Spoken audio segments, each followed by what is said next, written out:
hurricane has been replaced by petrochemical facilities.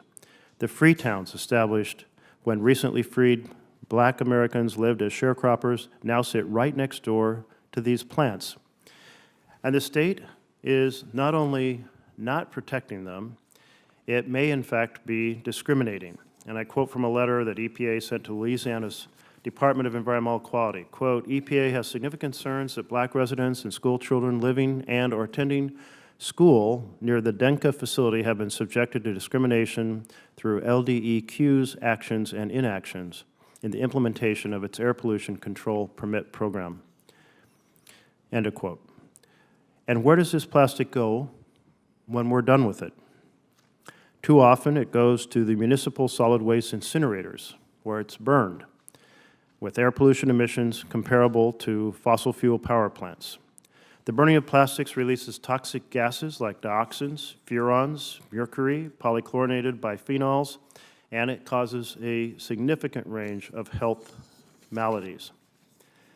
It's no surprise that 79% of the 73 incinerators in the U.S. are located in low-income communities or communities of color. Of these facilities, 48 incinerators are located in communities where more than 25% of the population is below the federal poverty level. And policies that Congress included in the debt ceiling bill weaken the National Environmental Policy Act and will make it more difficult for overburdened frontline communities to protect themselves.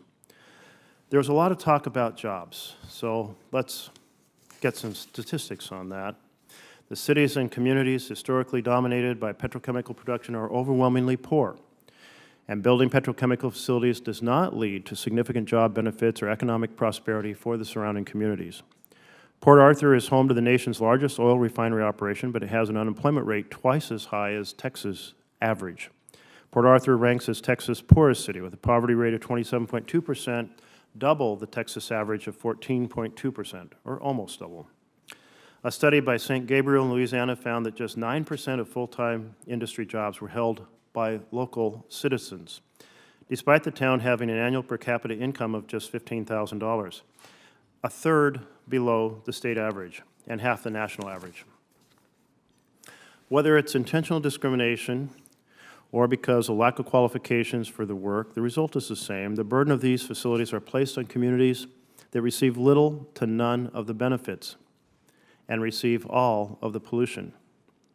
The jobs that are available come with the risk of serious health impacts. Workers producing plastic are at increased risk of leukemia, lymphoma, hepatic angiosarcoma, brain cancer, breast cancer, mesothelioma, neurotoxic injury, and decreased fertility. Workers producing plastic textiles die of bladder cancer, lung cancer, mesothelioma, and interstitial lung disease at increased rates. The Occupational Safety and Health Administration, known as OSHA, is tasked with ensuring protection for all workers. OSHA has a disclaimer on its website that it, quote, recognizes that many of its permissible exposure limits, PELs, are outdated and inadequate to protect workers' health. In Louisiana, local communities often have not even received the benefits of the tax revenue from these facilities. The state's industrial tax exemption program exempts major industrial facilities in Louisiana from most property taxes for up to a decade. ITEP cost local taxing bodies $1.48 billion in foregone taxes in 2018. That's 33% of property taxes collected by the state. This is an issue of justice, and that's why it's so important that we're having the hearing. And so I look forward to hearing the insights that each of you bring from your lived experience. And with that, let me turn to opening comments from our co-leader of the committee, Ranking Member Mullen. Thank you, Mr. Chairman. You know, as we discuss plastics, you know, we got to talk about reality too, and I have a statement that I do want to read. But I do want to say that I think understanding the plastics that we have, the reliability that plastics bring, and the amount of technology and that we use plastics in, would say that everybody on this committee thinks this is an important topic. I do want to point out that the reason why we're not having a lot of people here is because we have a lot of committees going on. And in fact, we have a markup happening in another committee that I currently sit on, And if it wasn't for so many different hearings going on, I think there'd be a lot more people here, which we appreciate all the witnesses that are here and the people that's in the audience, because I think we can all agree that this is something we got to pay attention to, but how do we do it without making us more reliant on other countries? How do we do this without limiting the ability for us to continue moving forward in society as a whole, because everybody here relies on plastics.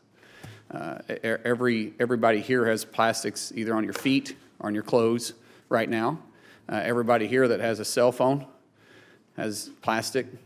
Everybody that was driven here by either the metro or by a vehicle relies on plastics.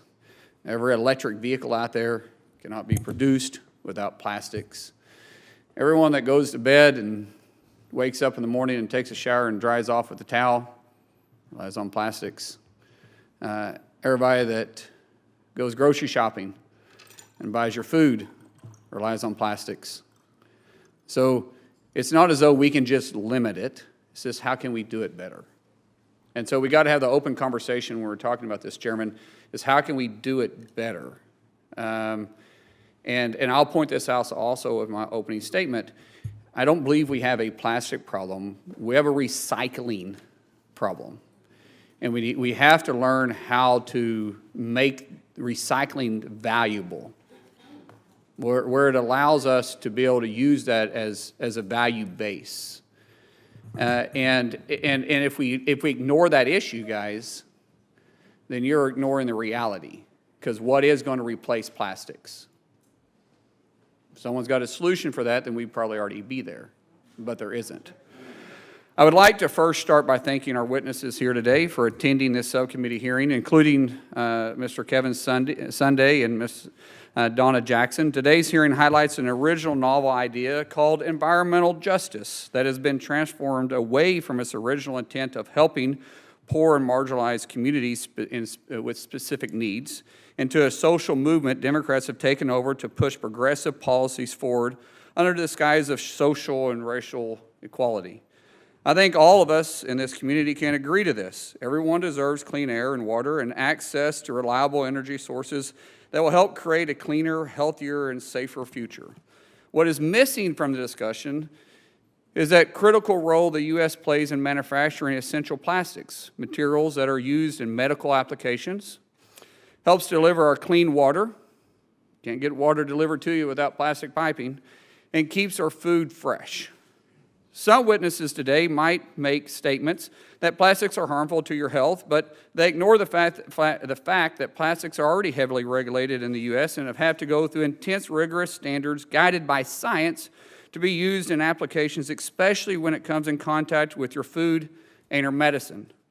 When it comes to facilitating siting for these companies, they're not just investing in the buildings or land, they're investing in the communities by providing jobs, health care plans, economic growth, and in the surrounding area.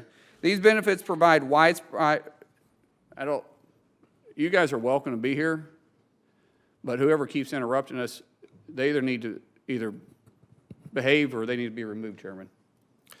So I hold a lot of town halls in Oregon, and I do so in every county, and we have what we call the Oregon Way, which is listen thoughtfully, and if you passionately disagree, still be very respectful of the person speaking.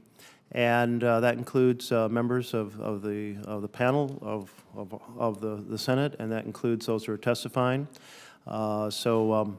I really appreciate you all being here, because these are really important issues that have been totally under-examined by Congress. But again, please do respectful. If you feel like you need to say something, go out in the hall and say it, and then come back in. Thanks. I want to reiterate this. I enjoy the passion. Passion what drives this country, guys. But respect is also there. I raise our kids on 4 things: honesty, hard work, respectful, and being responsible. And I promise you, I'll respect you, but that respect needs to be returned 2 ways. When it comes to facilitating siting for these companies, I'm going to restart this. They are not just investing in our buildings, they are investing in buildings or the land. They're investing in our communities by providing jobs, healthcare plans, economic growth in surrounding areas. These benefits provide a widespread opportunity for access and stability in rural states like Oklahoma. These are not short-term investments either, and it's in the manufacturing companies' interest to ensure good relationships with the communities around them, not only because it's the right thing to do, but it's because the labor pool is likely from within the very community that they work in. Something I want to make clear, it is that we don't have a plastic problem, we have a recycling handling problem. Instead of halting infrastructure projects or manufacturing development that results in U.S. job loss and more reliance on countries like China to produce critical material needed for modern life, why would we not refocus in improving recycling? As I mentioned in our previous plastic subcommittee hearing, recycling means plastics that get reused, which is most productive through innovative technologies like advanced recycling. If we oppose a science-based solution that makes it possible to capture and reuse large volumes of used plastics that is currently going unrecycled, do we really care about plastic waste? Thank you, Mr. Chairman, and I yield back. Thank you. Now we're going to turn to our witnesses, and I'm so appreciative that you all are bringing your knowledge and your lived experience to bear. We're going to hear first from Angelle Bradford, who is currently a doctoral student in physiology and medicine at Tulane University School of Medicine. Ms. Bradford also serves as a volunteer at Sierra Club's Delta chapter. Ms. Bradford, please proceed. Okay, thank you so much. Good morning. Thank you, Chairman Merkley and Ranking Member Mullen. I appreciate the invitation to speak today. My name is Angelle Bradford, and as you've said before, I'm a volunteer with the Delta chapter of the Sierra Club and also a doctoral candidate earning my degree in cardiovascular physiology. I love my life in South Louisiana, as my family has been in South Louisiana and Mississippi for generations, though it is a complicated life where basic human rights are always being challenged. But we can do better. When I look out across Lake Pontchartrain near New Orleans or the Atchafalaya Basin, I am affirmed that we must do better. Unfortunately, after decades of inaction, the climate crisis is fully evident in Louisiana. Our spring and summer nights and afternoons are getting hotter and more humid, which makes it harder to cool off at nighttime. I split my time between Baton Rouge and New Orleans, and it is only in recent years that Baton Rouge reached air quality attainment per federal standards. We still struggle with an F rating by the American Lung Association, however, as recently as 2019, due to petrochemical plants and other emissions producing ozone that combine with increased temperatures. I experience frequent headaches and migraines and asthma attack on those poor air quality days. Our region has had many major hurricanes in the past years, but there's no national insurance market prepared to serve as a safety net for any of us in this nation. I would like to own a home and have a family soon, and I'm just not sure how responsible this is right now. When it comes to my work as a biomedical researcher, weeks to months can be lost to a hurricane that quickly strengthens overnight and leaves me little time to power down my experiments. Many of us in South Louisiana know all too well how the assurances made to our communities by energy and utility systems go out the window when we most need them. Despite these realities, the same industry most responsible for knowingly exacerbating climate change, the industry that dominates public policy and politics in my home state of Louisiana, is unleashing yet another catastrophe on this planet, this time in the form of plastics. In December of just last year, ExxonMobil Baton Rouge announced plans to double their capacity in polypropylene plastics, increasing the Gulf Coast capacity to 450,000 metric tons per year. Per Defend Our Health's recent study, PET, or polyethylene terephthalate, I've practiced that so many times, plastic, releases 1,4-dioxane, an industrial solvent and carcinogen during production into drinking water. It can damage cells in the liver, kidney, and respiratory system. Their study also spoke to 150 chemicals out of 193 that they looked at that leach from our plastic bottles into the water or beverage that any one of us are drinking. As we discover chemicals produced from plastic processes, we recognize their power to damage organs and cells. Often, any given person does not live next to or breathe the air of just one plant's emissions. There may be multiple plants clustered together. And any one of us exposed to the water and discharges of that plant is also drinking from soil that has been contaminated, or swimming in polluted waters, or eating food from soil. I already said that, sorry. It has historically been difficult to study the cumulative effects of polluted air, soil, and water at the same time, particularly because of it is unethical within the lab context to just give people plastics-derived carcinogens and chemicals and see what happens. But also, people move and have different exposures and stressors that complicate understanding of disease processes. But nonetheless, exposure over time means increased likelihood of chronic diseases in addition to cancer. When we think about life in this country, something we often debate, we need to also think about the dignity of life we are offering when we are allowing these companies to carelessly raise our healthcare costs and poison our people. While some folks may see oil and gas on the one hand and plastics on the other as very different issues that require different solutions, I see them as one and the same. That is, the same companies reaping profits from all ends of the supply chain, from cradle to grave of their products and of our bodies. And I'm left to wonder, to which part of the plastics life cycle, to the oil and gas industry, are we ready to sacrifice our dreams and our lives? I am no longer willing to offer up my life for any more industries, and the plastics industry must be stopped with no exceptions.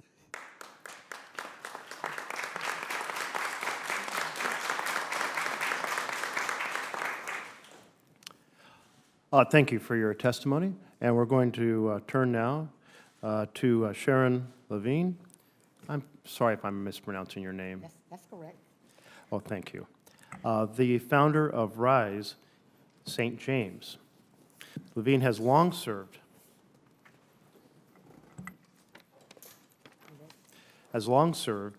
as an environmental justice advocate. I look forward to your statement. All right, thank you. I would like to thank you for giving me this opportunity to speak to you today. My name is Sharon Lavigne, and I'm a lifelong resident of St. James, Louisiana. I was a special education teacher for 38 years at St. James High School. I retired in 2019 to do this work. This was my high school, the one that my father, Milton Cayette Sr., integrated in 1966 when he was the president of the NAACP's local chapter. I'm a mother of 6 and a grandmother of 12. I live in the 5th district of my parish, which is 85% African American. On one side lies the Mississippi River, on the other lies sugarcane fields surrounded by petrochemical plants and refineries. It is making us sick. We cannot drink the water, plant a garden, or breathe clean air. The place I remember being so beautiful and full of life is now called Cancer Alley, which runs from New Orleans to Baton Rouge. We call it Death Alley, due to the high number of community members getting sick and dying from cancer. In 2016, I was diagnosed with autoimmune hepatitis. In 2019, I was diagnosed with aluminum and lead in my body. My fruit trees no longer bear fruit. Members of my family and community say that their children have trouble breathing, and they are experiencing skin rashes, nosebleeds, respiratory ailments, and cancer. I've lost neighbors on both sides of me to different forms of cancer. Everyone here either has cancer or knows someone with cancer. It seems like I am now heading to funerals just about every week for another neighbor or friend. In spring of 2018, Governor John Bell Edward announced the approval of Formosa Plastics, a $9.4 billion petrochemical facility to be built 2 miles from my home. Community members said it was a done deal. That did not sit well with me. In the fall of 2018, we formed Rise St. James, a faith-based organization focusing on protecting the air, water, and soil of St. James Parish from toxic industrial pollution. Formosa Plastics would cover 2,400 acres with its chemical plants right on top of the former Acadia and Buena Vista slave plantations. If Formosa is built, it will be a death sentence for St. James residents. Formosa would double air pollution in my district and triple our exposure to cancer-causing chemicals like benzene and ethylene oxide. We have fought all the approval given to Formosa and stopped them. We must make sure it never gets built. Many other toxic industries are trying to move in, but we must stop them. We are not leaving our community. We need industry to leave. They get tax breaks, and we get sickness and death. And for what? All in the name of profit. These industries are big climate polluters. I survived Hurricane Ida, but my home didn't. I watched oil spill out of a holding tank. I lived out of a trailer for many months, and I'm still working to recover and rebuild. President Biden, the EPA, and the Army Corps, and other agencies should use the tools they already have to protect us.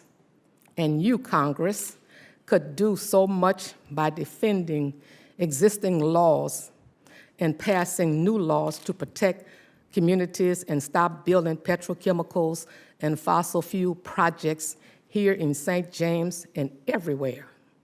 I'm here today because we are still not safe. Once again, thank you for having me.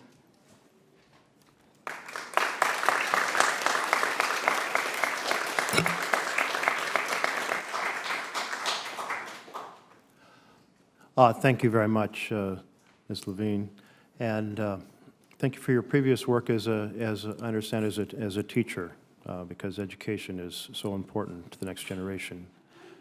Our next witness is Ms. Tandazo, and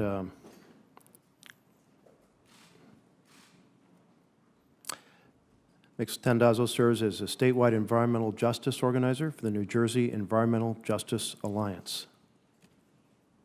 We're pleased to have you. Good morning. Thank you. Buenos dias. And thank you, Senator Merkley, for the invitation to testify this morning. My name is Chris Tandazo. I use they, them pronouns. I'm the statewide environmental justice organizer for the New Jersey Environmental Justice Alliance. NJEJA is a 20-year-old statewide environmental justice organization in New Jersey. We collaborate with grassroots partners to identify, prevent, reduce, and/or eliminate environmental injustices in our communities. NJEJA is led and staffed by majority people of color who are also members of the community burdened by polluting facilities and toxic infrastructure. NJEJA, alongside other environmental justice organizers, collectively advocated for and led the way in the passage of the landmark New Jersey Environmental Justice Law, S232. The primary purpose of the EJ law is to require the New Jersey Department of Environmental Protection to evaluate the environmental and public health impacts on urban communities when reviewing permit applications for certain facilities. NJDEP then has the authority to deny or condition certain permits due to cumulative impacts of pollution. The EJ law is a beacon of hope for communities like mine. I immigrated from Ecuador to Irvington, New Jersey when I was 15, where I lived until my late 20s. Living in Irvington, the presence of industrial facilities, trucks, and warehouses was and remains a regular everyday sight, which made me accustomed to living in pollution and seeing this as normal. I didn't think to challenge the presence of industry. It wasn't until I had the opportunity to attend graduate school that I learned about environmental injustice and was then introduced to the grassroots movement that has courageously fought for the health and safety of our communities. I realized how my life, my health, and the well-being of my family, my entire community, had been and continues to be impacted by the presence of toxic pollutants that are detrimental to human health, to our health. When I think of plastic waste, I think of environmental justice communities at the front line and back end of the plastic crisis that have directly and disproportionately experienced the harms of the entire life cycle of plastics. The plastic crisis starts and is particularly acute in places like Cancer Alley in Louisiana, like Ms. Sharon had just mentioned, where the petrochemical industry has exposed Black communities to high levels of toxins, causing extreme rates of cancer-related illnesses and deaths. Some of these toxins come from the fossil fuels used to make plastic. But industry also adds many unnecessary toxins for color, rigidity, texture, increasing the toxicity of the plastic and making it impossible to recycle. As plastic waste generation increases, so does the need to dispose of it. At this stage, the plastic crisis arrives at my front door in New Jersey.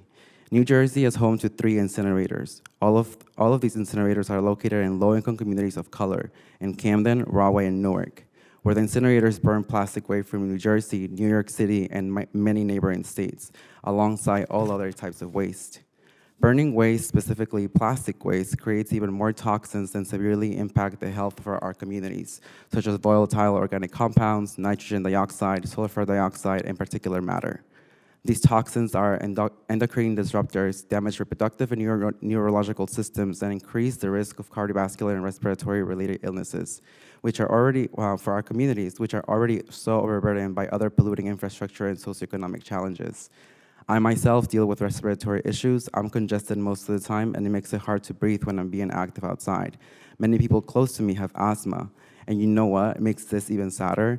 According to a recent study by Earth Justice, from 2004 to 2022, New Jersey ratepayers, including myself, have paid over $60 million in renewable energy credit subsidies to the incinerators in New Jersey. I don't know about you, but this doesn't sit well with me.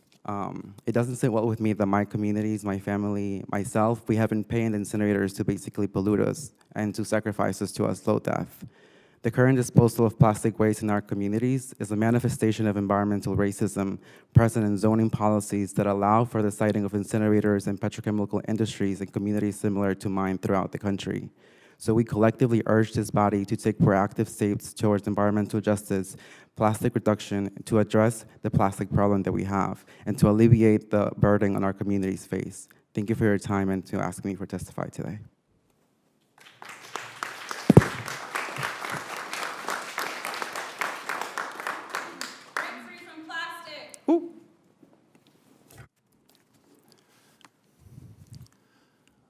Thank you very much for bringing your insights from New Jersey. Our next witness is Kevin Sunday, the Director of Governmental Affairs at the Pennsylvania Chamber of Business and Industry. Mr. Sunday, the microphone is yours. Thank you, and good morning, Chairman Merkley, Ranking Member Mullen, members of the committee and staff. It's an honor to appear before you this morning. My name is Kevin Sunday, Director of Government Affairs with the Pennsylvania Chamber of Business and Industry. We're the largest broad-based business advocacy organization in the Commonwealth, representing nearly 10,000 members of all sizes and from all industrial and commercial sectors. Our state is the #2 producer of natural gas and the largest exporter of electricity in the U.S. We're a major producer of construction materials, food, medicine, and other life-sustaining products, and several of our members have important advances underway to establish a circular economy that minimizes water and plastics waste. And as you deliberate on this issue, it's our position that policy must expand opportunity for all our citizens, advance sustainability, and support economic growth. High energy prices are a regressive tax on the most vulnerable, and domestic energy development is paramount to addressing energy poverty here and abroad. Now, one of the key criteria in defining an environmental justice community is the percentage of households or individuals in poverty. These communities want jobs, so we must embrace and pursue tax and regulatory policy that doesn't drive investment away from these communities. The pandemic and recent supply chain shocks have made clear how important it is for Pennsylvania and our nation to have a robust and reliable supply of energy and life-sustaining products. I'm proud to represent a state that's dramatically improved the nation's energy security and put it at the leaderboard for emissions reductions. Not only is Pennsylvania now measuring attainment through the increased use of domestic energy for all NAAQS criteria pollutants, but our diverse energy portfolio has positioned us as the second leading state for greenhouse gas emission reductions. And shale gas development, which has the lowest methane intensity of any production basin in the world, according to the Clean Air Task Force, is estimated to be responsible for more than 60% of the total domestic greenhouse gas reductions since 2005, putting the United States ahead of the next 4 countries combined for aggregate emissions reductions. Our state's chemical industry supports more than $24 billion in annual economic output and 55,000 jobs. Like most North American chemical manufacturers, they rely on natural gas and petroleum feedstocks for 99% of the building blocks for more than 70,000 different products, including a variety of medical devices, products, and vaccines. and these feedstocks are also used to produce ammonia and fertilizer, which are necessary to provide food to a growing global population. According to the US EPA, manufactured goods from recycled materials typically requires less energy than producing goods from virgin materials and thereby reduces emissions. And plastics play a key role in reducing greenhouse gas emissions and ensuring resilience from natural disasters.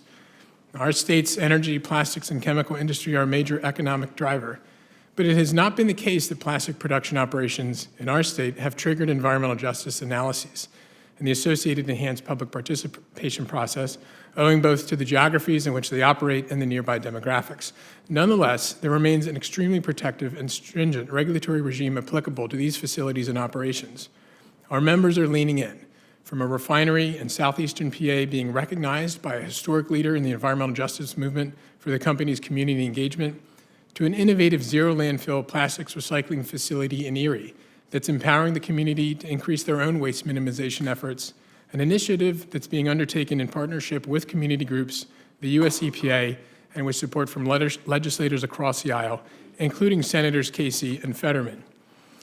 As state and federal regulators define policy goals with respect to environmental justice, the implementation of these goals must come through clearly articulated, objective regulatory standards established by statute and through a rulemaking process that are applied fairly and allow communities to thrive. Pennsylvania's approach to environmental justice has, to date, established a process that's ensured public participation from impacted communities and a permitting process that's produced durable permitting decisions. I want to reiterate that disadvantaged communities are in need of investment, and that investment will not come without tax and regulatory policy that encourages it. So let me close by saying that we at the Chamber strongly support the announcements from leaders on both sides of the aisle, including Chairman Carper and Ranking Member Capito, on legislation to enact meaningful permitting reform to drive more investment forward. Congress, in a bipartisan manner, has over the past several years implemented key regulatory and permitting reform provisions in defense, energy, and infrastructure bills, and most recently, the debt ceiling. There's widespread agreement on both sides of the aisle, by business and by labor, that we can pursue further environmental progress while cutting red tape. In fact, it's the only way we're going to. So thank you for the opportunity, and I look forward to answering any questions that you may have. Again, I'll please ask folks to take your comments outside in the hallway. Thank you. So we're going to dive into the questions, and I think, are we doing 5 minutes? 5 minutes apiece, so that we can have multiple rounds as desired. And I want to start out. Ms. Jackson didn't get, you skipped. Oh, I'm sorry, Ms. Jackson. Let's. I promise he did not do that on purpose. We disagree on a lot of stuff, but he's not rude. So let me back up here. Welcome. And Ms. Jackson is the Director of Membership Development at Project 21's National Center for Public Policy and Research.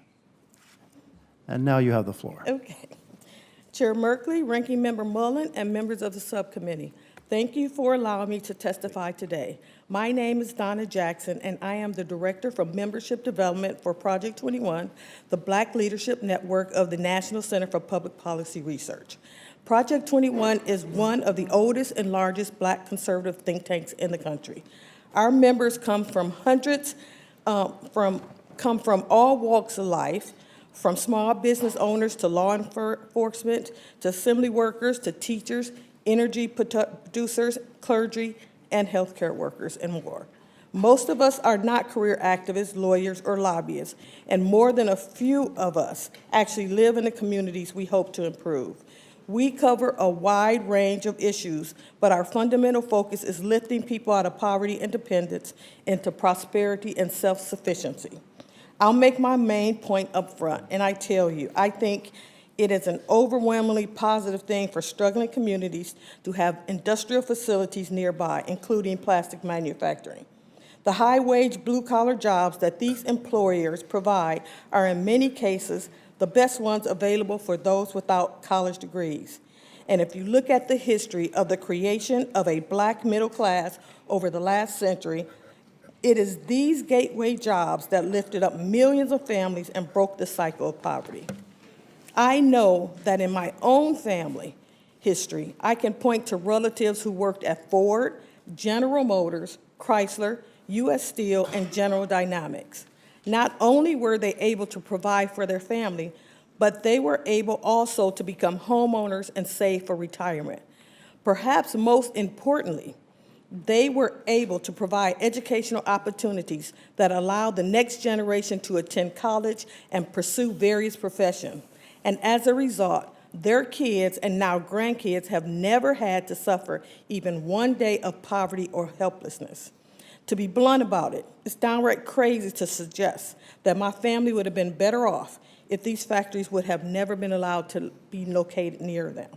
And it is not just the direct jobs. Every big manufacturing facility supports many small businesses in the community, and quite a few of these vendors are minority-owned. They also contribute to a tax base that pays for things like schools and police protection. But none of that can happen without the federal, the local industrial base, whether it's a plastic plant or a refinery or an automaker. Now, we'll hear a lot about the environmental dangers of living near or working in these facilities, including the plastic plant. But I think a sense of perspective is in order. American manufacturers are subject to the most rigorous environmental standards in the world, including plastic plants, and industrial emissions have declined substantially over the last several decades. For every study claiming a cancer cluster or statistical association with some other disease, there are others that find low-income people living near these facilities are no worse off than comparably poor people in general. And I think it's worth noting that the environmental justice activists who focus on weak correlations between industrial emissions and healthcare impacts tend to ignore the undeniable and well-documented improvements that come with the transition from poverty to well-paying employment. Beyond reduced illness and disease, good jobs tend to lead to stronger families, substantially lower rates of domestic and sexual violence and other traumas. And as far as my relatives who worked for big manufacturers are concerned, the only difference I could see in their health was the benefit of having better medical care that comes with a good salary. I might add that several of my factory worker aunts and uncles and cousins are still with us, and some have celebrated their 100th birthdays. In conclusion, the enemy is not trace emissions in the air and water from industrial activity. The enemy is poverty, and that is why any attempt to shut down good industrial jobs will do a lot more harm than good in communities and to the people who need these jobs the most. Thank you so much. Thank you very much, Ms. Jackson. And now we'll begin our questions. And Ms. Jackson, you noted that a number of your relatives worked for different automobile manufacturers and so forth, and as I listened to that list. Do you see a difference sometimes between manufacturing that involves, for example, making cars and the type of a plastics production plant that has a low number of jobs for the amount of and a high level of emissions? I think that all the manufacturers are subjected to strenuous regulations. Our EPA is actually doing a great job. Now, if there's really this high correlation, and I don't pretend to be an expert, if it's really this damaging, we should have Michael Egan in here answering to why they're not doing their jobs. Thank you. Ms. Bradford, so in the community you live in, if we were talking instead of about a plastics plant, we were talking about an automobile plant, would you have a different sense? Is there something particularly dangerous and damaging about the chemical and the plastic plants? Good question, first of all. I would say my concern's all emissions, regardless of the source and regardless of what's being produced. But just for today's topic, of course, it's plastics. And so I think with the research that we're seeing from independent researchers, from colleges and universities, from agencies around plastics, it's just becoming more shocking the level of chemicals that are leaching into, for example, the recent Defend Our Health report that studied 193 chemicals and found 150 of them leach into plastic bottles. That's a big deal. And so now that we know more about everything from the production of plastics to drinking out of plastic bottles to the waste discharges into the water, and so on and so forth, microplastics in the ocean, all of these are confounding factors that are leading to some serious health consequences, not just environmental. Thank you. And Ms. Lavigne, you noted that you've suffered autoimmune disease and you're going to a lot of funerals. Is there a higher correlation of devastating diseases near these plants than far away from these plants? Yes, I think that there is higher because, just like I said, we are called Cancer Alley, and St. James and St. John Parish are the worst two parishes down this corridor between New Orleans and Baton Rouge. Especially in St. John Parish, they are suffering with chloroprene, and the plant is called Dinka DuPont. And these people are suffering even worse than us. And more people have been diagnosed with cancer, and more people are dying with cancer than St. James is next to St. John. And we are dying with cancer. And at one time, we had like 2 to 3 funerals in 1 week. And prior to me starting this work, I wondered why. And then I started doing the work, and I found out about all the pollutants, because we have 12 industries within a 10-mile radius. We are sandwiched in, and people over there are sick. People have asthma. Children are being born preemies. Women are having miscarriages, and you can't breathe the air. And just like on one of the slides, you could see mosaic with that yellow sulfur is open. When you pass by that plant, you get a whiff of that odor, and it goes in your nostrils and goes down to your throat, and your throat is irritated. And my daughter had to move because she was always going to the doctor for sinus, ear infections, and my other daughter had to move because she was always having headaches. I'm still there. My 3 children are still there. The other 3 left. And my neighbors, people are dying. And our little area is like a skeleton town, because our public officials allow industry to come in the 5th district the most. Right. I will submit for the record, if there's no objection, a number of articles that show the much higher concentration of cancer rates and other disease rates near these facilities than far away. So I think your observed experience is very well documented in the scientific literature. Thank you. Thank you. I want to turn Mixed Tandazo. You mentioned the burning of plastics as a strategy for disposal, and that I think you said 3 incinerators in New Jersey. You also mentioned the New Jersey environmental law. And is that law a response to some of these challenges, and did it improve the situation? Thank you for that question. Yes, the EJ law was definitely a response to the environmental injustices that communities in New Jersey face, particularly in the Ironbound. Similar to what Ms. Sharon's mentioned, the Ironbound has 5+ industrial facilities, all of which are located within a 5-mile radius next to an entire neighborhood. And the folks and the organizers that fought for the EJ law came out from these neighborhoods, and it has been happening. It was a 20-year-old battle. Dr. Nikki Sheets has been pushing for this law for cumulative impacts to be passed in New Jersey, and this landmark law, the rules just got passed this past Earth Week, and now we have regulations, and right now we're preparing to see what's going to happen. And so far, it seems that the EJ law is triggering a lot of facilities that are trying to be sited in all over New Jersey, and the facilities are trying to be sited in communities of color in particularly. They're not going to the suburbs, they're not going to the rural areas, they're going to urban settings where communities of color live. So we're preparing ourselves fight these proposals. And the EJ law now gives us the support to do that because the law will not allow any facility that adds any additional pollution to the area where they're trying to cite. So it's Thank you. So my time has expired, but when I come back, I'm going to pick up where we left off, because what I will want to understand is how is it that these incinerators continued operating after violating their air permits more than 1,400 times, and also why they would get $60 million in renewable energy subsidies for the purpose of burning plastic and creating pollution. We'll turn now to Co-Chair Senator Mullen. Thank you, Chairman.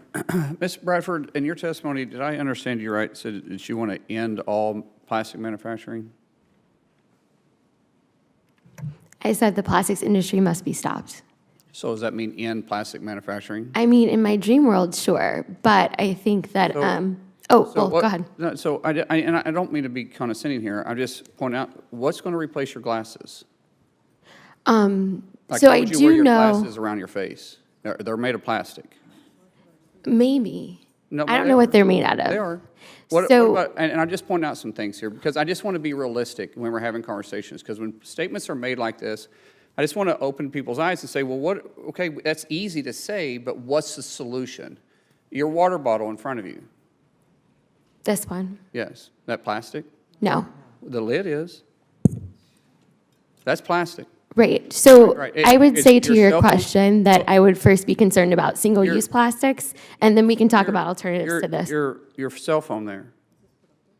Is it plastic? The cases, but it's glass because I broke Oh, the components the inside of it's screen not yesterday. plastic? The components made out of it's not in plastic? They are. The water that you filled that water bottle up with, where'd you fill that water bottle up out of? A water filling station. All right, and it was delivered by a drink station that was plastic? I didn't check. The edges are. The piping coming to it. Now, you have a couple choices with the piping.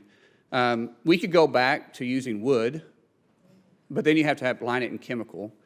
Or we could go back and use lead, because we used to have water piping that was lead. That was harmful to us. We go back to galvanized, but galvanized rust and had discoloration.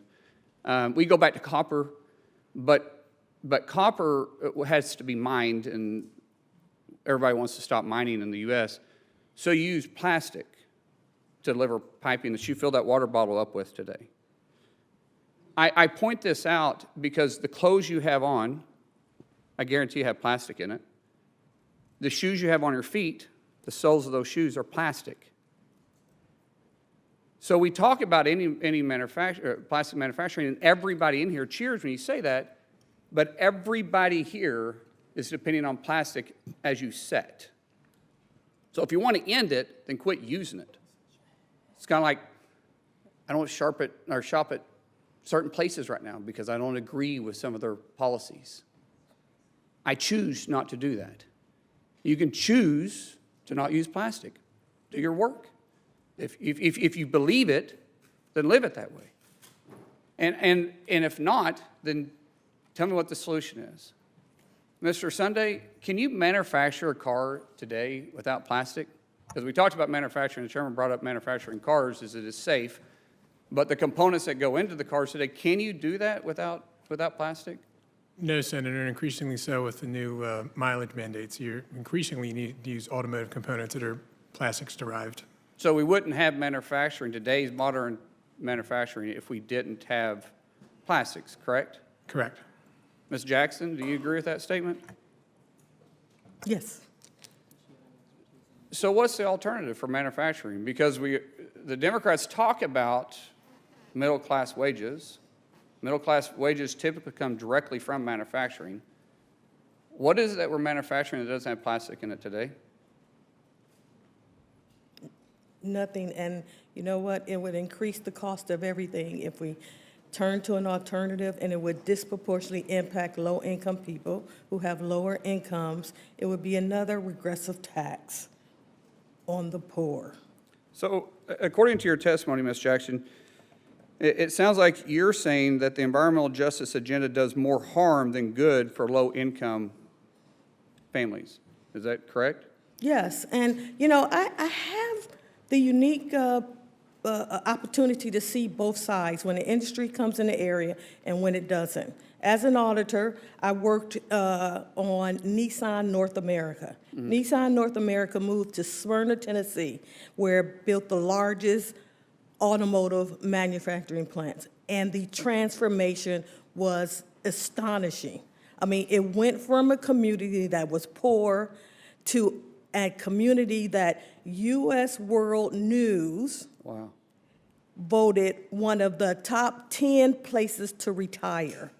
You had poor people in areas that were poor that became middle class. You had middle class people that became upper middle class, and a lot of upper middle class people that became affluent. They have attractions, they have amenities, they have housing, affordability. I mean, the amount of prosperity in that area has resonated out 3 counties. 3 counties. I've also had the opportunity to see when an industrial, and that wouldn't happen if you don't have an industrial complex moving into the area where you're talking about high economics. I've also seen the other side where all of a sudden you have deteriorating buildings, empty storefronts, dilapidated housing, people standing on street corner housing, that families that are broken. So we need to balance the fact that people's lives need economic upward mobility. And we can't just say, we're going to take out an industry and leave people poorer than they were. Poverty causes the worst health care in this country. Poverty is the one that destroys lives. It destroys health. It creates trauma. So we need to make sure that when we're talking about these issues, we take into account the human loss of life, not just the environmental impacts. Thank you. Thanks for indulgence there. Senator Whitehouse.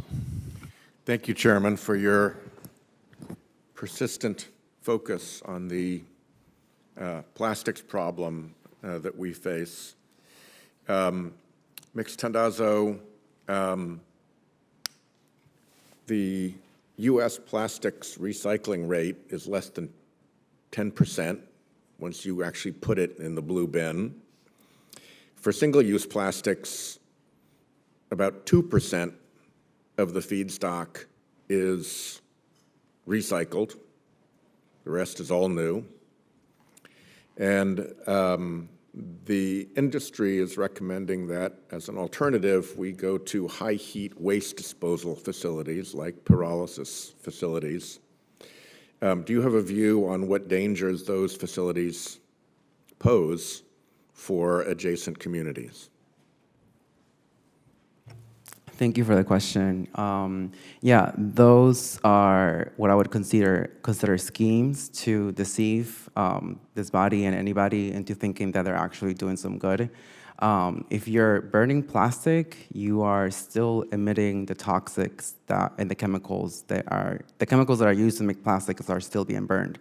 That happens whether you combust them in incinerators or you gasify them in through pyrolysis or gasification. It doesn't matter which avenue you choose to process the plastic, it's still going to emit some sort of chemicals. And what's important to think about that is when we're thinking of where these so-called alternative recycling, plastic to fuel industries are going to go cited at, I will most definitely bet you that it's going to go to low-income communities of color, and where the industry is already taking control over the zoning laws, so they have the support from the municipalities to actually go ahead and continue to recite it in these places.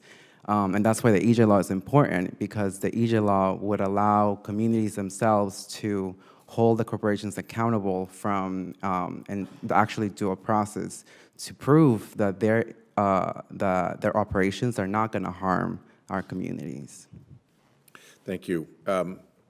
Ms. Lavigne, I'm getting ready to reintroduce my Reduce Act bill, it's called, that puts a 20-cent per pound fee on the sale of new plastic that is destined for single-use products.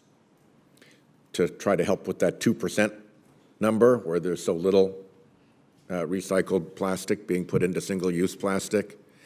The plastics industry was not very helpful in that regard and ran ads against my bill in Washington with images of things like child car seats and bicycle helmets. I'm not really sure that those are single-use items in real life. Well, I know But I'm interested in your view on how the proliferation of single-use, throwaway plastic items implicate communities like yours, not only in the U.S., but around the world. I think that we can gradually get away from so much plastics. I think we have too much, and the health effects of making these plastics are killing the people, are making us sick, giving us cancer. And when I was diagnosed with autoimmune hepatitis, I didn't know where it was coming from until I did my research. And they said it came from industrial pollutants. And I live in a cesspool of pollution. So I believe that that's where it came from. But I feel the belief that we can gradually go back to the old days when we didn't have so much plastics, go back to glass, go back to when I was a little girl. We didn't have so much plastic, and we weren't sick. So maybe we can get together and find solutions, find strategies, sit at the table and discuss these things. And I would like to be a part of that discussion because we need to find ways to reduce so much plastics and also stop the industries from coming in poor communities to make these plastics.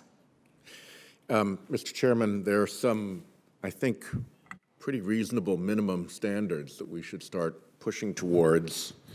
One of them was put forward at the Oslo Oceans Conference by the European company Unilever, which has pledged, I think starting in 26, to take out of the world a pound of plastic for every pound of plastic that it puts out into the world through packaging and through products, to go plastics neutral, if you will. Well, if a company as big as Unilever can do that, that shouldn't be asking too much for American companies. This is an announced policy, and I think it would have a very positive effect, and in fact, it would create a market for getting plastic out of the world, and I think it would be particularly helpful in poor countries to have an international market of waste plastic that people can take out of their communities and get paid for cleaning up their communities. So there are plenty of levels of engagement, but clearly if a company as big as Unilever can make a commitment like that, that is not an unreasonable ask. Thanks for your attention to this problem. Thank you, Senator Whitehouse. Senator Sullivan. Thank you, Mr. Chairman, and I want to begin by thanking my friend and colleague, Senator Whitehouse, on this topic of plastics and ocean cleanup. He and I have been tag teaming for a number of years on the Save Our Seas Act 1.0, the Save Our Seas Act 2.0, which the Congressional Research Service called the most comprehensive ocean cleanup, ocean debris legislation ever passed in the history of the Congress. That was very bipartisan. Trump administration, now Biden administration. We're implementing that. So there's a lot of bipartisan work going on in this area of plastics and cleanup, particularly for our oceans, which I think literally everybody agrees with. So I'm looking forward to continuing to work with him, this committee on the next phase of that, which I think is very important. The title of this hearing, though, I want to dig into that, the topic of environmental justice a little bit more from our witnesses, because in my state, the great state of Alaska, there's a real double standard on environmental justice. You know, the Biden administration talks about how their report on environmental justice listed a number of projects that, quote, will not benefit a community, including fossil fuel production, pipeline development, even possibly roads This is ridiculously naive, in my view. And what I worry about sometimes is when we talk about environmental justice, the native people, the indigenous people of my state, always get left out of the Biden administration's views. So maybe for the witnesses, shouldn't environmental justice include indigenous people in Alaska? Does everybody agree with that? Everybody's nodding. I'm assuming that's not a trick question. It's just a pretty basic question. I think the answer is yes, Mr. Chairman. And yet, whether it's the King Cove Road, that's a road that would connect the community King Cove, it's a native community in Alaska, where they've been trying to build a 12-mile single-lane dirt road to an airport that would save lives. This administration is now opposing it. Secretary Holland, every radical lower 48 environmental group opposes that. That's not environmental justice. We had a bill of mine, the Alaskan Native Vietnam veterans, getting land, native allotments to Alaskan natives who served in Vietnam. Secretary Holland won't implement that at all because radical lower 48 environmental groups don't want Native Americans who served in Vietnam when most people are avoiding service to get land. Is that environmental justice? Hell no. That's not environmental justice. The Ambler Road, which this administration has now reversed, that was supported by a number of indigenous communities in Alaska, would create jobs. So my point, Mr. Chairman, is a lot of talk about environmental justice, but when it comes to Alaska Native people, indigenous people in my state, almost 20% of the population, this administration targets them so often, and their claims of environmental justice are just, I don't know, they're really harming the people of my state, particularly the Native people, the indigenous people. And so I don't want an exception for environmental justice. Shouldn't be an exception. You guys agree? I think everybody, this is not a controversial statement. Indigenous people in Alaska should be getting the same benefits that everybody else does under this rubric of environmental justice, but they don't. So I'm just going to let that stand here, Mr. Chairman. It's a big issue for me. It's hypocritical by the White House, by the way.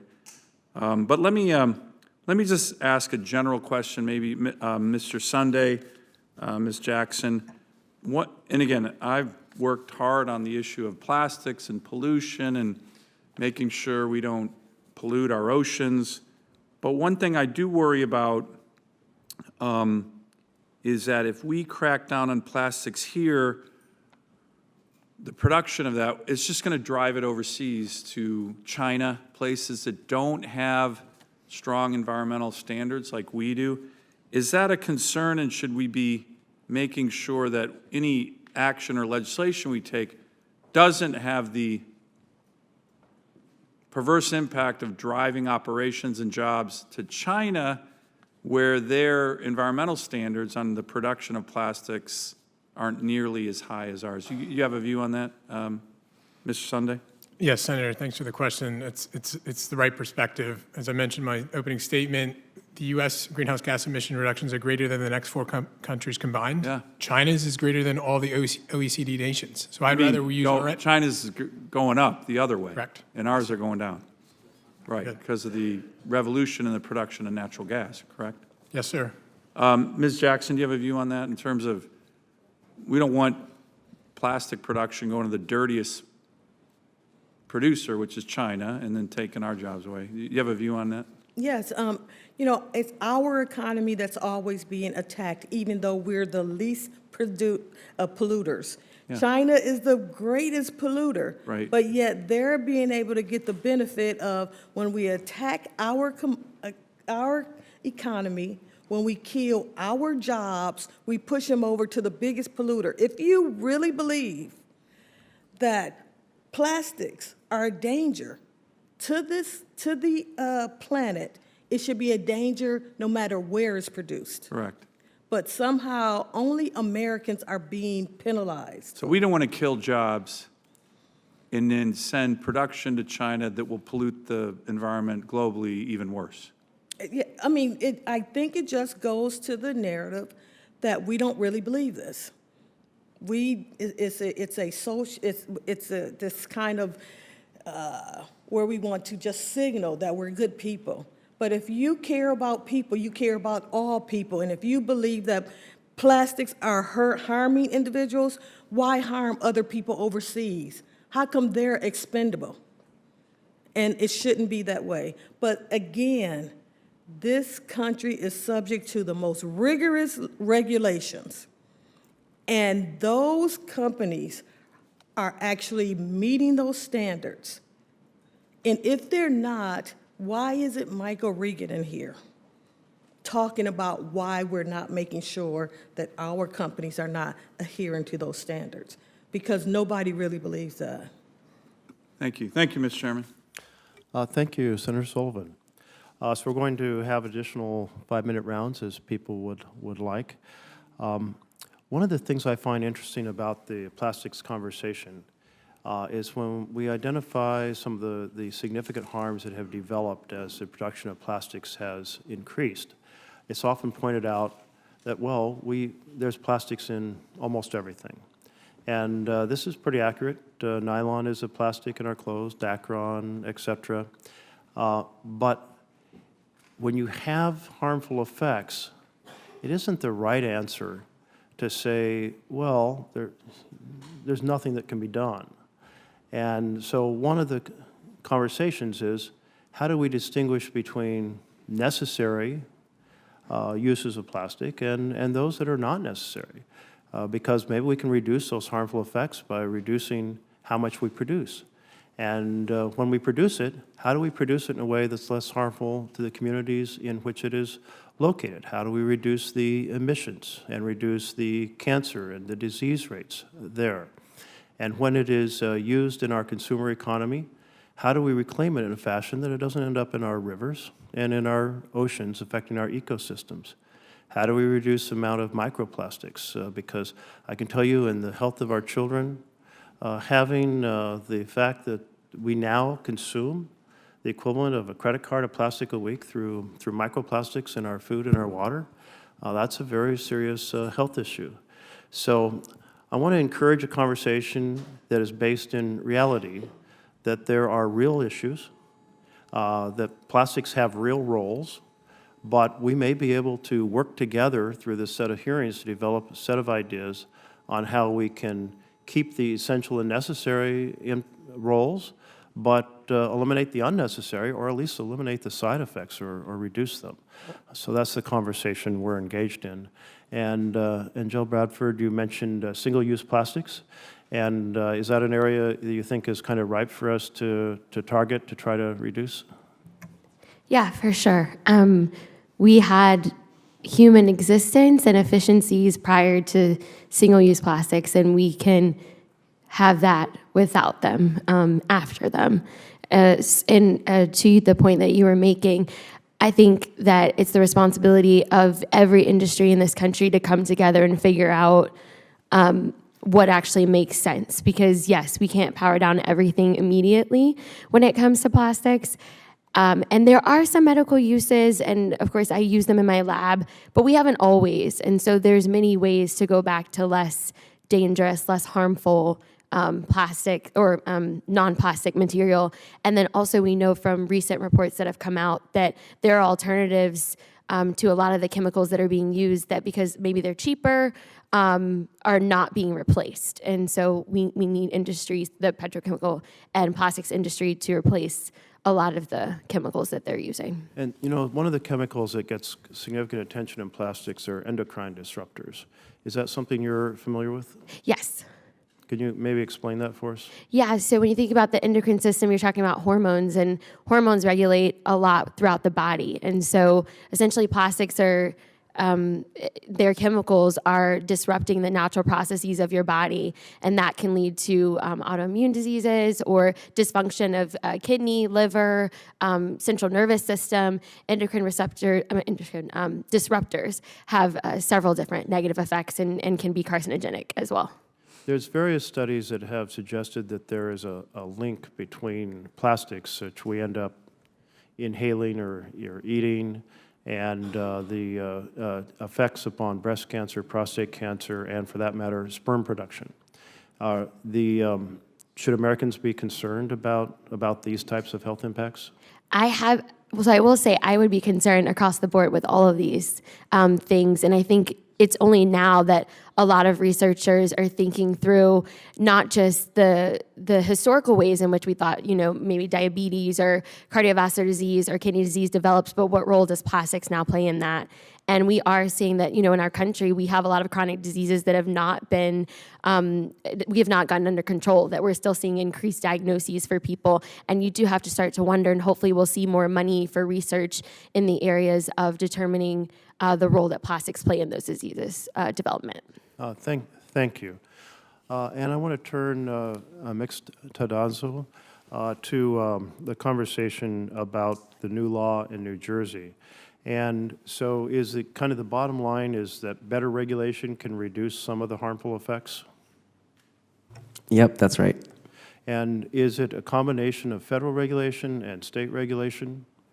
I think that will vary depending on what situation we are talking about. I think at the state level, it works for New Jersey because it's a small state and it's fairly easy to regulate and have larger oversight over the state. I think at the federal level, it would get a little more complicated because of the different zoning policies that different municipalities have in their different states.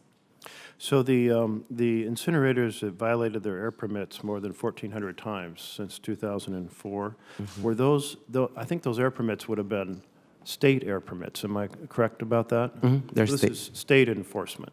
Yeah. And so do we need better federal regulation to Ms. Jackson's point about if we're concerned about states and places that are violating the emissions or have very high emissions, do we need more federal supervision of how states enforce these toxic emissions from plastic production?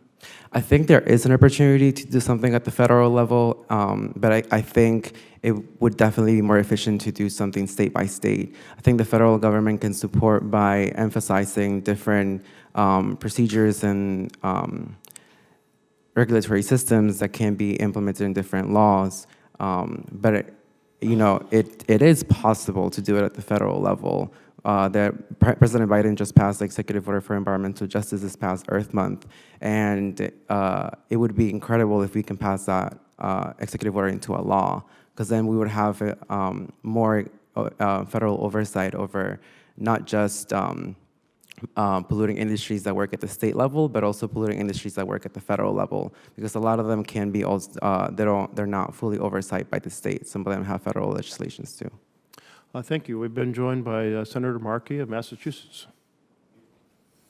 Thank you, Mr. Chairman. Thank you for this important hearing. Here's what I know.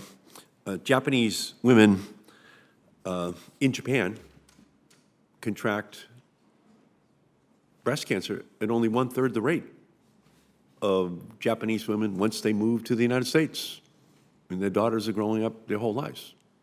So, in other words, there's something in American culture that then affects those Japanese women once they get here. And within the first generation, a Japanese American woman has breast cancer at twice the rate as a woman of Japanese origin in Japan. So we're doing it to it. Is it in our food? Is it in our air? Is it in the toxics? What are we doing to ourselves, right? What is it that's going inside of the people in our country that has their genes misspell? So that now, there is a disease which is induced in an individual. So we know historically that toxics have been identified as one of those real culprits, and we know that all of you have spent your lives in working on those issues. So, Ms. Tandazo, can you speak to some specific costs that you've seen as a result of plastic waste incinerators? Yeah, we can talk about the cost to the ratepayers and the cost to the health. New Jersey folks in urban communities already face a lot of socioeconomic challenges that come from lack of access to proper healthcare, economic resources, healthy jobs. And so when, sorry, just kind of crawl back. I'll come back to you. Yes, just thank you. Do a little thing. Let me come over to you, Ms. Lavigne. Cancer Alley, people are 50 times more likely, on average, to get sick than other people in America. And again, that's kind of an analogy over to Japanese women in Japan, Japanese women here. So you're a good example of what happens when there's some proximity. Can you expand upon that and what you think are, one, the causes of it and what the remedy has to be? Well, I think that when you come into Cancer Alley, you're susceptible to get something. I had a young girl from New York came to stay with me for about 5 months, and she became ill from breathing the air. She said when she wakes up in the morning, she have a headache sometimes, and she started to feel dizzy or lightheaded. So she's not from here, and for her to experience that, I can imagine what other people coming to Cancer Alley will experience that. And I always ask people to come to the area where I live, next to Donaldsonville, that's where the hotels are, and spend a night at the hotel and wake up the next morning and tell me if you smell something. Yeah, when I was growing up in Malden, Massachusetts, I lived in Ward 2. Oh, boy. I still live in Ward 2 in Malden, Massachusetts, and every city has a sacrifice ward. And the Malden River is in Ward 2, 3 blocks from my house. And my mother would always say to me, Eddie, whatever you do, don't swim in the Malden River, because it was black with a pre-Jimi Hendrix purple haze over it. So I knew I wasn't, Tom Sawyer and Huck Finn on the Mississippi reading those books. And your mother says, don't swim in the river 3 blocks from your house. Then it was the chemical companies, the coal companies, they all just dumped it all in the Malden River.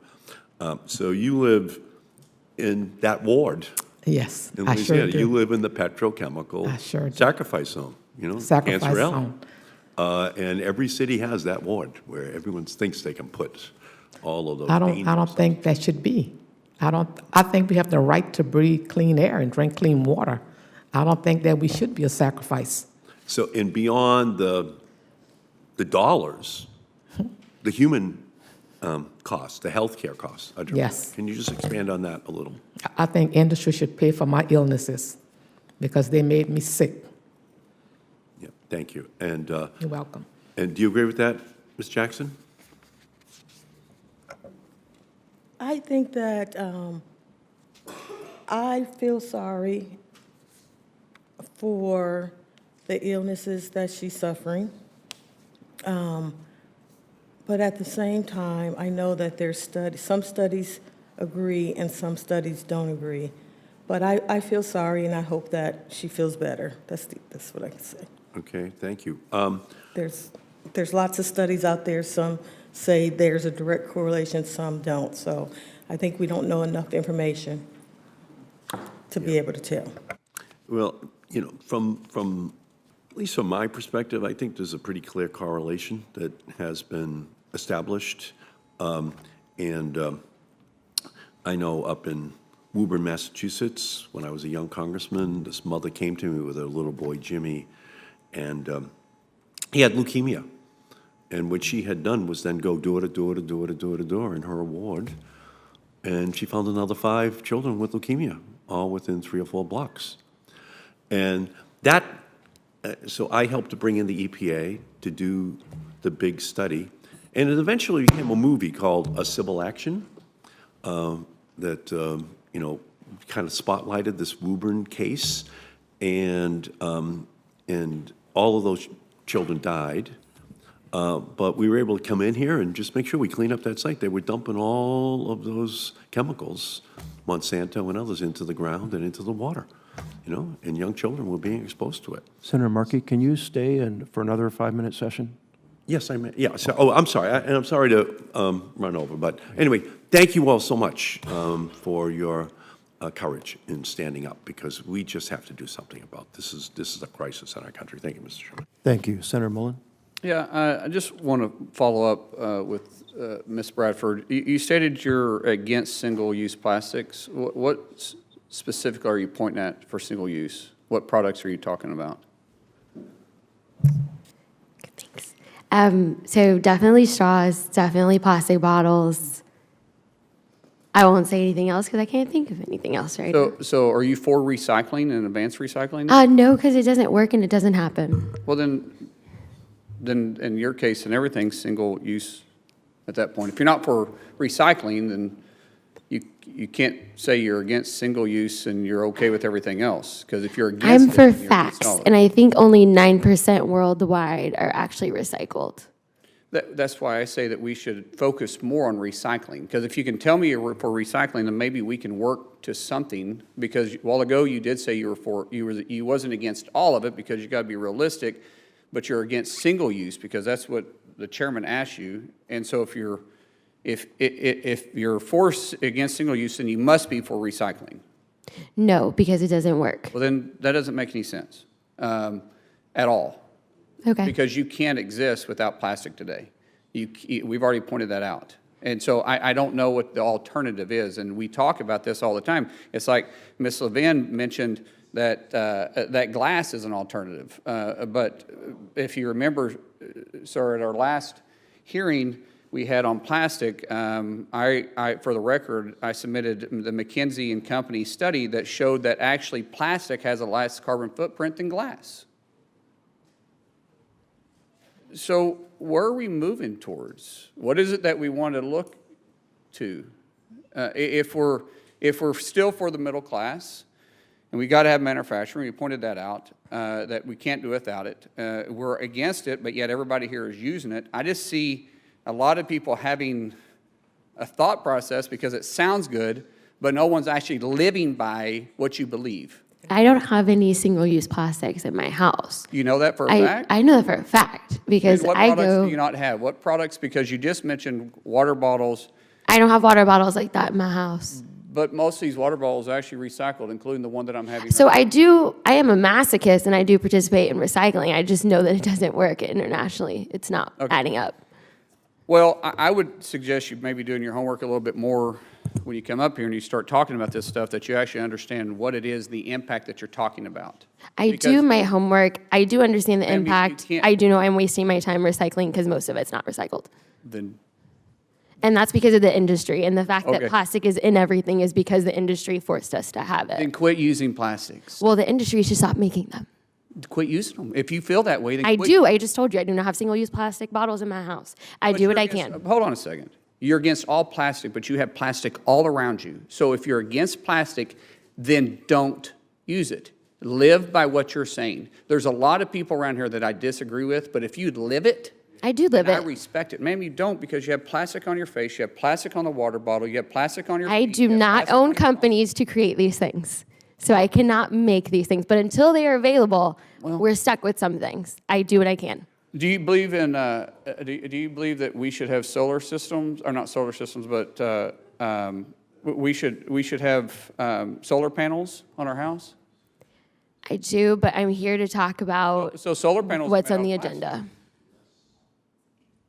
I mean, they are. And they're also not single use. Neither is this bottle. Let's go to Mr. Sunday. In your opening statement, you mentioned shale gas was a big reason why United States have led the world in CO2 reduction, because the energy and natural gas liquids in our manufacturing is less emission intense than overseas manufacturing, especially compared to countries like China. Is that correct? Yes, sir. Can you explain a little bit more about that? Yeah, as I mentioned, Clean Air Task Force looked at the methane intensities, and shale gas in Appalachia has the lowest leakage of any basin in the world. And the increased use of natural gas produced in that region, including Pennsylvania, has been estimated to be about 60% of the reason why we led the world in reducing emissions as a country since '05. So big picture, the issue is how do you reduce emissions, keep costs down, and be reliable? That's the long-term challenge. The short-term challenge is every country out there that's relying on Russian oil and gas, we should be doing everything we can to get our energy over there because it's also going to be used more sustainably. Because I can guarantee you, and you can see the Boston Globe feature from a couple years ago when an LNG tanker came into Boston. When we got shale gas in northeast Pennsylvania, it's the most prolific in the world. I definitely want the producer standards in my state versus Putin's regime. We saw what that led to. Do you know what the difference between the two standards are? It's an order of magnitude. I mean, it's so much so that even if you count for transportation across a tanker, shale gas in the U.S. shipped across the seas is more sustainable than pipe coming in from Russia. Because they're not using electricity in the ships to bring them here? They have combustible motors in them? Right. Yes, sir. Okay, that's what I was thinking. And trucks to get them to point A to point B, since we can't build pipelines in the East Coast right now. Right. With that, sir, I'll yield back. Thank you very much. The Chair of the committee has arrived, Senator Carper. Thank you, Mr. Chairman. Before I start today, I just want to thank all of you for joining us. I want to thank our witnesses for coming and speaking with us, sharing some ideas with us, responding to our questions. People sometimes ask me to explain what is environmental justice all about anyway, and I just met a bunch of students earlier today from all over Delaware, future farmers of America, and one of the things that we talked about was, believe it or not, Matthew 25. Matthew 25, which goes something like this: "When I was hungry, did you feed me? When I was thirsty, did you give me to drink? When I was naked, did you clothe me? When I was sick and in prison, did you visit me? When I was a stranger in your land, did you welcome me?" And I think we have a moral obligation of the least of these in our society. And I think what environmental justice is all about is just that how do we meet that moral obligation to treat other people the way we want to be treated? It's just that simple, golden rule. Treat other people the way we want to be treated. But it's an issue that turns out environmental justice invokes quite a bit of passion, and as evidenced by the hearing here in this room today. And we meet in this room not every day of the week, but throughout the week, throughout the year. And there's oftentimes great passions that are vented in this room, as you might imagine. But environmental justice is also an issue that invokes strong emotions that come from the experiences that we have lived in our lives and felt the impact of, in some cases, of disparate government policies. I thank our chairman, Chairman Merkley. I want to thank our ranking member, Senator Mullins, for inviting you to convene here to give you a chance to share your thoughts with us and to give us a chance to ask some questions of you. And I believe that it's incredibly important to create productive space, if you will, for having an important discussion like the one here today. And I would close by saying, before I ask a question, that we need to treat each other with kindness. We need to treat one another the way we want to be treated. That's the way I try to do that as chairman of this committee, and I hope I'm sure that's the way that Senator Merkley has chaired this committee hearing today. So, a couple of questions, if I may. Go down the list first of all. Just Sharon, you go first. Where are you from? I'm from St. James, Louisiana. Welcome. Yes. Thank you. Angelle, Bradford. I split my time between Baton Rouge and New Orleans. Good. Yeah. Yes, ma'am. Well, I'm originally Ecuadorian, but currently live in Jersey City, New Jersey. Okay. Yes. I'm from Maryland. Okay. Neighbor. Neighborhood. Our neighbor. Yeah. Kensington. Not originally from here. San Diego, Nashville, several places around the country. I like the way you say Nashville. Nashville. Please. Harrisburg, Pennsylvania. All right. Good to see you. In April of this year, our president issued an executive order on environmental justice that directs federal agencies to take steps to address cumulative impacts on environmental justice communities. That includes a meaningful public participation in agency decisions making. I've always been a strong supporter of engaging with the communities early and often, and we had a great hearing here on permitting reform just a couple of weeks ago. And interestingly enough, the business community was the one that was strongest on the idea that, as we were going to move forward in permitting reform, we've got to reach out to communities that are at risk and involve them early on, get their opinion early on. I was very encouraged by that. Here's my question. What would meaningful engagement look like for each of the communities you have worked with? What would a meaningful engagement look like for each of the communities that you have worked with? And how would you like to see agencies update their procedures in accordance with the executive order to foster more meaningful discussions with communities? And Ms. Bradford, where's Ms. Bradford? Yeah, would you answer that first, please? What would meaningful engagement look like for each of the communities you've worked with? Right. So meaningful engagement, I think first things first would be transparency. And I don't want to say education because, we're not dumb in Louisiana. Like, we understand a lot when it comes to the environmental policies that exist. But because there's so many different agencies involved, it would be really helpful if at the federal level there was more engagement in New Orleans and Baton Rouge and in between. I mean, all along the Gulf Coast, as it pertains to the different commenting periods and procedures for decisions around permits for these plants and for plastics in particular. Okay. Yeah, and I think another meaningful thing would be, and I often hear the pushback around, oh, well, you can't prove this, Exxon pollution led to this, and just really starting from a place of understanding that our country doesn't have a lot of things that other countries do. So a lot of these studies do admit, being low income and poverty does impact these things, not having universal health care and access to health care that's not connected to your job, but also pollution. All of this comes together to lead to the outcomes that we see, and we know that, and we're not trying to say, and we need to make sure the communities understand that their voice still matters, that we can't silence them by saying, oh, you can't prove this was because of this, therefore what you're saying is not true. Oh, thank you, ma'am. Sharon, how do you pronounce your last name? Lavigne. Lavigne. Yes. Lavigne, thank you. Okay. Same question, if you would. What would meaningful engagement look like for each of the communities that you have worked with, please? I don't understand the question. Okay, let me just go to somebody. Chris, same question, if you will. We'll come back to you, Sharon. Okay.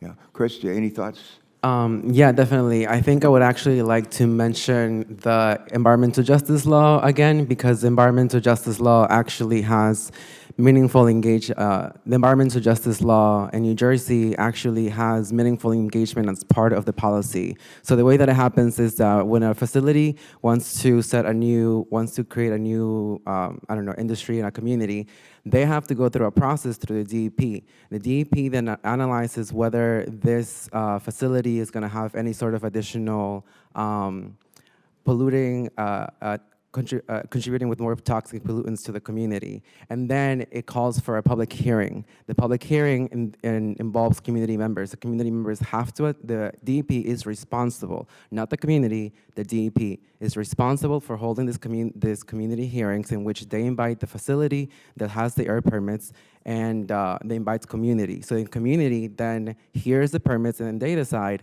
this is what we want. We don't want this, we do want this, and if we want it with certain, we want it to be healthy in different ways. And then the DEP goes into, analyzes that, and then the facility has to do an environmental justice report back to the DEP to make sure that they're not actually adding any pollutants.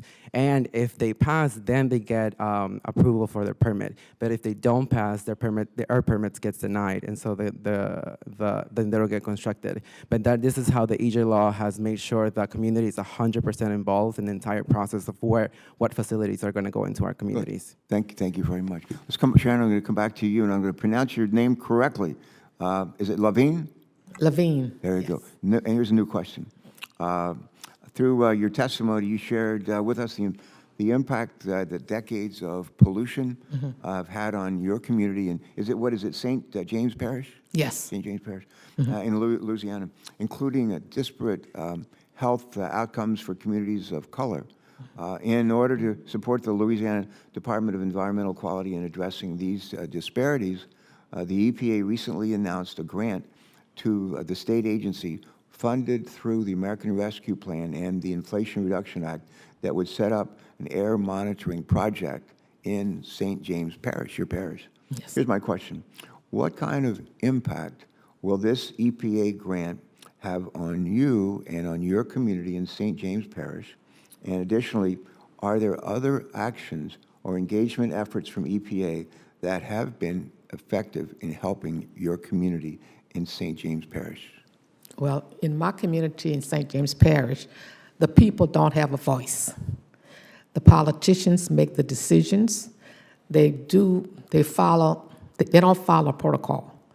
And we get the bulk of the impact of industry and the pollution.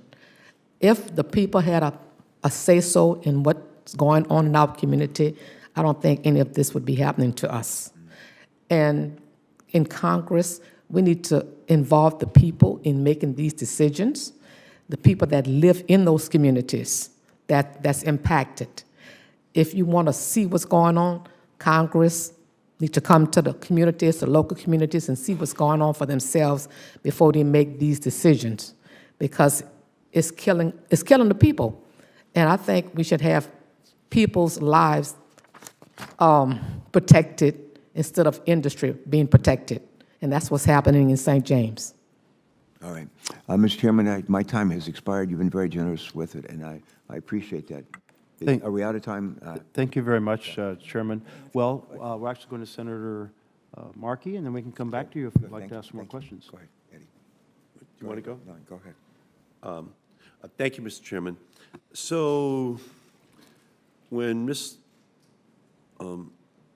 Lavigne says that you're 50 times more likely to get cancer in Cancer Alley, Yes. that is a correlation. It's not twice as much. Yes. 50 times as likely to get cancer if you're living in those areas that Yes. are immediately proximate. And renewable energy is displacing fossil fuel energy in Texas, in Louisiana, and states all across the country. So the fossil fuel industry is actually looking for a new market for their product, and it is plastics that they're looking at, where they'll use their fossil fuels. And when we see an increase in plastic production, it does not benefit the communities. It actually benefits the oil and gas companies. That's right. So the bottom line is that we've got a plastic bottle right here. They could use another substance, to make the bottle, but they use plastics. And you really can't do a lot about it. You've got plastics in your house. You got plastics, right here on the dais. I know we do. And we don't get options, okay? That's the problem. In the same way that the auto industry didn't want to build in seatbelts. Are you not going to drive? No, you have to drive to work. The auto industry didn't want to put in airbags. Are you not going to drive to work or to school? No, you have to drive. You want the safeguards, but the auto industry didn't want to put it in. So it took regulations in order to make sure that we would have those safeguards in place. And by the way, the mining industry, they didn't want to put in any safeguards for the workers. Black lung disease, you just have to run the risk, right? No protections. So we can see the whole trend here in terms of how these sacrifice zones are created near those plants. So could you just expand a little bit more, Ms. Bradford, on that and your experience on those issues? Expand on On the toxicology related studies that do show Yeah, for sure. the correlation to disease when a human body is exposed to these toxic substances. Yes, so there was a paper published late last year by Dr. Terrell and Dr. St. Julian around air pollution being linked to higher cancer rates among Black or impoverished communities in Louisiana.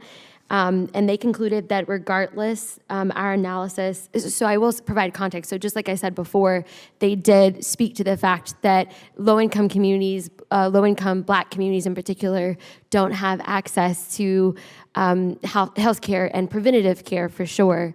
And so in addition to that, they were able to provide evidence of a statewide link between cancer rates and carcinogenic air pollution in marginalized communities, and suggest that toxic air pollution is a contributing factor to Louisiana's cancer burden. And the last time I checked, Louisiana's cancer burden, I believe we were second in the nation and fifth for mortality, just for various reasons for those differences. And then I was trying to look up studies for Baton Rouge with their major petrochemical complex with Exxon and Formosa Plastics in Baton Rouge, but the studies are coming out more, but it's hard to get the point source from these. Sorry, what were you going to say? Thank you for your great work. Thank you. Yeah. I agree with you 100%. Yeah. Mix Tandazo, I have 1 minute left. Oh yeah, go ahead. Can I just get your concluding thoughts or what you wanted to say? I'll follow up on this as well. Yeah, I do think that we have a lot of, it's not just like one facility that's exposed, that we're being exposed to. It's not just one fossil fuel plant. It is several fossil fuel plants in one neighborhood. It would be different if we were like, I don't know, there's like one facility and like miles away from a neighborhood. But this is literally sited right next to like people's houses. And I think we often tend to forget of how much people lack health care to be able to take care of themselves. A lot of these like communities have socioeconomic challenges and lack access to a lot of these resources that if you actually had universal health care, there probably wouldn't be as much death happening because folks would be able to go to the doctor and check themselves and be like, hey, like something's happening, like I am not feeling well. And a lot of the people in our communities don't have that. Such an important hearing. Thank you, Mr. Chairman, for bringing this great group together. We just have to learn from them and then act. Thank you, Mr. Chairman. Thank you very much, Senator Markey, and we're getting close to wrapping up, but I wanted to mention a couple things.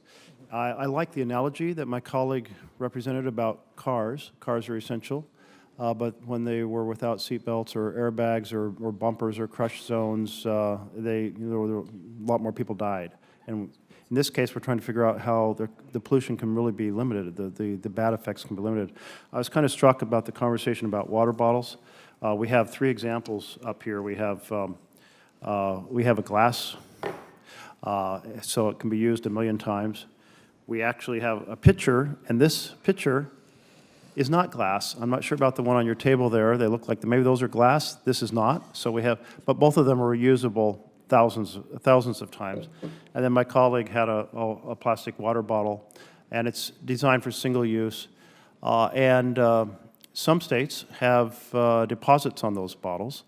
Oregon was the first to have a returnable deposit, and it massively decreased the pollution. At that time, it was all glass, but it was often shattered, broken glass. And as a kid, I was a Boy Scout. We were out picking up glass shards all the time.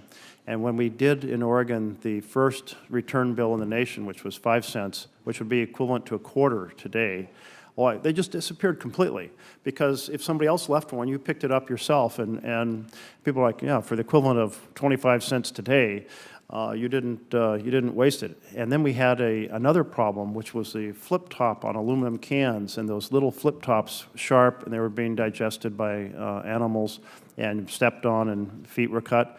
And so Oregon said, oh, you can't have detachable flip tops. And the industry was like, that's crazy, that's impossible to solve. The day that went into effect, all the cans in Oregon had an attachable flip top. It was a solvable problem. There are solvable problems in the plastic pollution that we are suffering, and that's what we're working to solve. And there is a difference between a glass that can be used 1 million times, a plastic or glass pitcher, and using instead, over the course of time, thousands of water bottles. And those water bottles, in the states that do not have a deposit on their water bottles, the recycling rate is often under 20%. And in the states that have a deposit, the rates are almost always over 60%. And Oregon increased its return from 5 cents to 10 cents, and we saw a jump, because 5 cents is not what it was back in the 1970s. So I just want to conclude I know we didn't get to the question where the vote's underway, and I guess I'm one of the last to vote, so let me check. I have a little bit of time. Okay, so I think to the degree that we can recognize that plastics are going to be with us in many capacities, but we can seriously reduce the pollution that comes from the production. We can seriously decrease the roadside pollution that comes from plastic waste. We can not site any more facilities in places where they're going to harm the surrounding communities. We can have better regulations on emissions and better, if you will, monitoring of those regulations, which brings me to my question, which you mentioned in your testimony, that these incinerators kept operating, but they had like 1,400, since I think it was since 2004, air violations. So there's a standard, but when you're talking about 1,400 times it was documented, how many knows how many thousands of times it wasn't documented? Right. I mean, so they just ignored them. Mm-hmm. And so, was it just the cost of doing business? Well, if we get fined, doesn't really matter. I mean, the first time you get fined, it's like, well, should we fix this problem? Right. But if you're getting cited over 1,000 times, it's clear you're just ignoring. So why did it not work? Why were they not brought into compliance with the emission regulations? It's just a lack of oversight or lack of authority to oversight the permits from the DEP. And yeah, it's just like a lack of oversight that they didn't have before, and now they do because of the EJ law. Okay. And you mentioned that these plants are receiving, I think you said, maybe I misunderstood, I thought you said $60 million of subsidies. Yep. Recycling subsidies or renewable energy subsidies. So they're burning plastic, emitting toxic chemicals that harm the surrounding community, and getting money from the state. Yes, basically. So this is because, again, I mentioned earlier, schemes of false solutions and different names and terminologies that these industries use, such as alternative recycling that was mentioned here tonight a couple of times. That's the same as chemical recycling.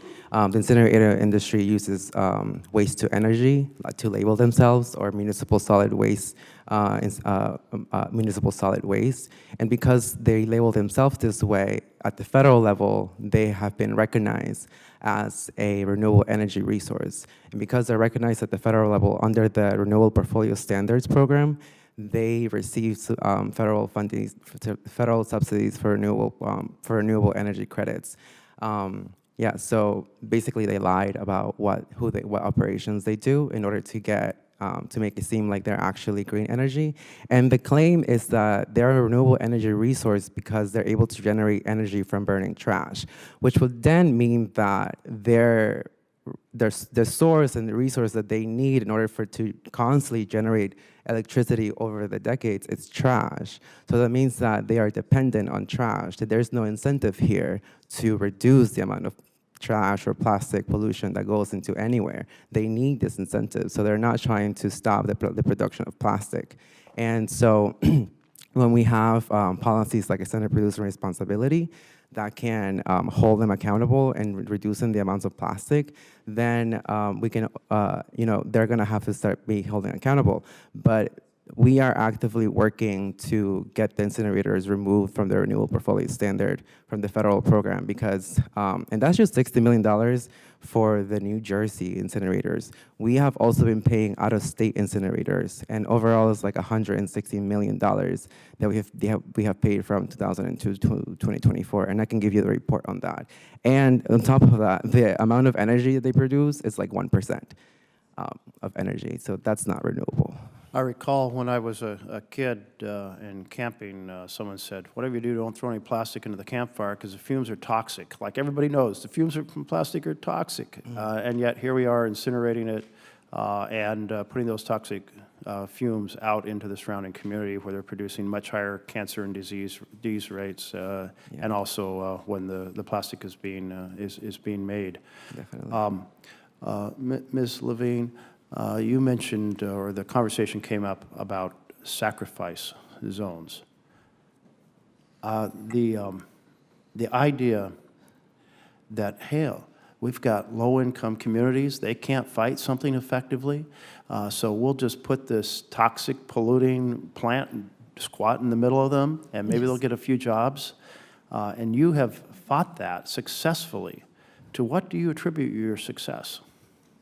Oh, my God, I spoke to the good Lord, because the politicians don't help us, the governor don't help us, industry is poisoning us. So I had to go to God to ask God what to do about the problems in my community. When I saw all these funerals that I was going to and didn't know why. And then I also wanted to say, when I was a little girl, we didn't have this problem. We didn't have pollution. We were never, ever sick. My parents, my grandparents, we live off the land. We weren't sick. So there must be some type of solution that we can come to the middle and figure out what we're going to do. We don't have to go everything cold duct with plastic, but we should gradually come to some conclusion where we can live and breathe clean air and drink clean water.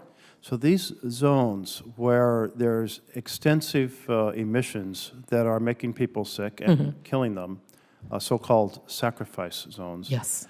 Mr. Sunday, would you like your family to live in a sacrifice zone? I want any facility to operate under the environmental conditions that have been enacted by the majority of the legislature, and then a rulemaking process that affords public comment, and then rigorously enforced.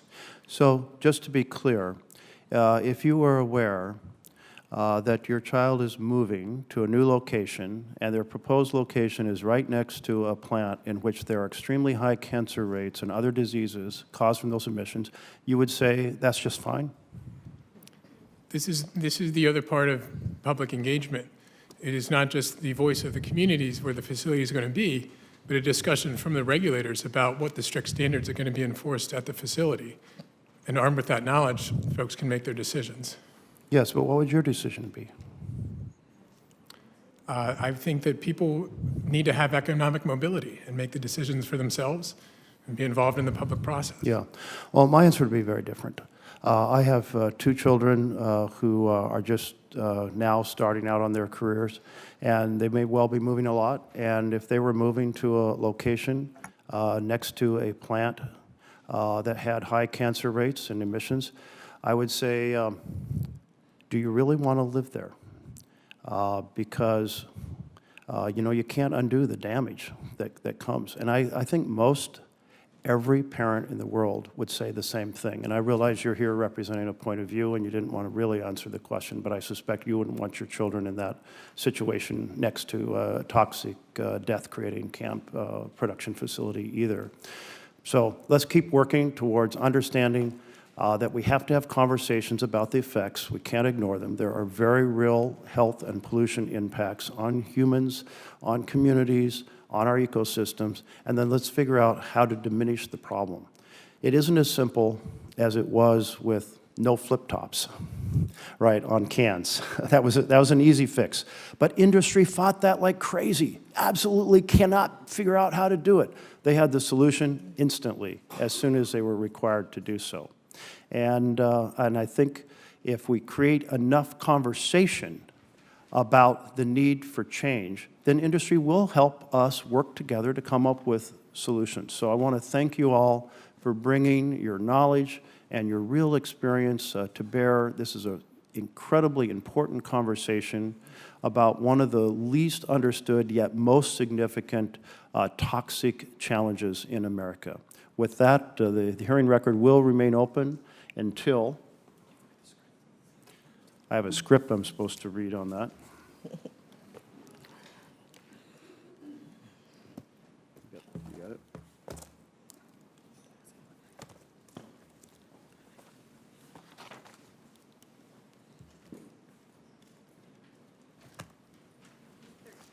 So, the record will remain open through the close of business on Thursday, June 29th. We will send the questions out to our witnesses. We would appreciate a reply by Thursday, July 13th. And With that, the hearing is adjourned. Thank you.